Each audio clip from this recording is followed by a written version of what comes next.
Hello and welcome to the Potter's House. I was reading in the book of Esther. Maybe you're familiar with the story. An interesting fact about the story of Esther is that God is never mentioned in it. Now, even though God is never mentioned in the story of Esther, does that mean that God is not at work in the story of Esther? God is very much at work behind the scenes in this story. And this is what really stands out to me. Seeing God's beautiful choreography at work behind the scenes in the story of Esther, it gives me hope and confidence that God is also at work behind the scenes in my life too. And I want it to give you hope and confidence that God is also at work behind the scenes in your life as well.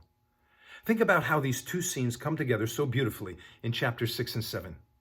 So here we have Haman, and he is a counselor to the king. And Haman has an inflated ego. And like most people with an inflated ego, his is also a very fragile one. And he is offended by a Jewish man named Mordecai. And so Haman, he goes home one evening to his wife and his friends, and he has this little pity party about how Mordecai hurts his feelings.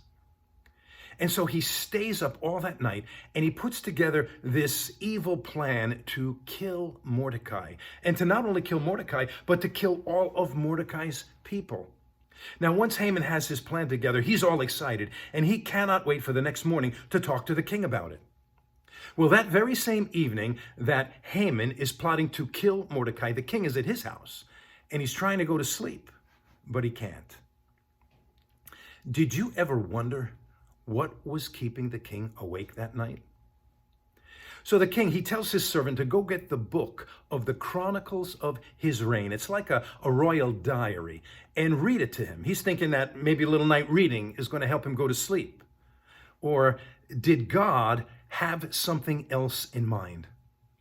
Well, as it's being read to him, he's reminded of the time when Mordecai saved his life by exposing an assassination attempt, and he realizes that Mordecai was never rewarded for his faithfulness to the king. And so now, after all of this time has gone by, all of a sudden, the king is feeling inspired that he wants to do something to bless Mordecai, to honor him for his faithfulness to the king. Could this be God inspiring the king? After all, doesn't the Bible tell us in Proverbs 21, verse 1, that the heart of the king is in the hand of the Lord and he'll direct it however he pleases? And so the king, he's trying to think, what could he do to honor Mordecai? And he just can't come up with a good idea. Really? Really? The king, who's capable of administrating an entire kingdom of people, cannot come up with one good idea on how to say thank you? Really? Well, the king, he purposes that he's going to talk to his counselor Haman the next morning about the best way to honor Mordecai. So now the king, he's all excited to talk to Haman. And so here we see these two plans beginning to merge. In one plan here, we've got Haman all excited to talk to the king about killing Mordecai. And in the other, we got the king all excited to talk to Haman about blessing Mordecai. And these two plans, they come colliding together over Esther's meal. You know, sometimes we go through situations or seasons in our life, and we feel as if God is nowhere to be found. He is as absent from our lives as he is from the book of Esther. And yet, like in the book of Esther, God is very much at work behind the scenes in those situations in our lives when we think he is so distant, so absent. And this is what we need to put our hope in. This is where we need to fix our confidence that God is the same today as he was yesterday. He knows the hairs on our head. He knows when a sparrow falls from the sky. God knows the situations that we are going through. He knows the seasons that we're going through, and he is very much at work behind the scenes. So Esther, she holds her meal. Haman's plot is exposed, and things go from bad to worse for Haman. You know, when I think of this episode over the meal, it reminds me of that proverb in Proverbs chapter 26, verse 27, that says, he who digs a pit for somebody else is going to fall into it himself. This whole thing started with Haman's ego. His pride was his downfall. It blinded him.